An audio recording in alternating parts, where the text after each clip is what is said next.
Charis lang, Fids, bitaw nga pang piso.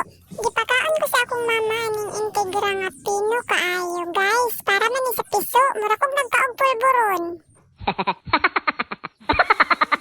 Samok po gani akong lola masigig video-video. Nadunlan na ba ko dili na? Unya, sige pa kag video-video diha ah. Next time gani ko magpalit mong pigs kanang dagko. Di ra ba ka may madunlan aning mura kong nagkaon na ni pulburon? Time na ko ninyo og tubig. Pero since inyo maning gipalit, ako na lang gid ning kaunon kay sayang man pud kaayo ni. Kaunon naman ni sa mga bukbok. Nakaingon jud ko ani nga time tabang mga langit, nadunlan na jud ko ani, natukpan ako.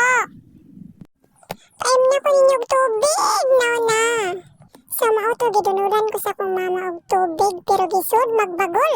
Mainom kog tubig basta isud sa baso dili sa bagol kay nakoy mahinumduman na ng bagol. One time kato nagsuroy-suroy ko sa kabanglutan kay nakakita kong bagol nga naisulod. You know, makaingon na lang ka nga nung gihimo man ni kanidoro ning bagol. Oh, only taga probinsya can relate this. Sumoto iradyo kong gipugos-pugos na paimnon og tubig sa bagol pero no, I cannot drink this. Never. Bahalag mamatay ko. Anyway, salamat kayo sa pagtanaw sa akong video guys. Magkita-kita na po tayo sa sunod akong mga videos. Have a great day!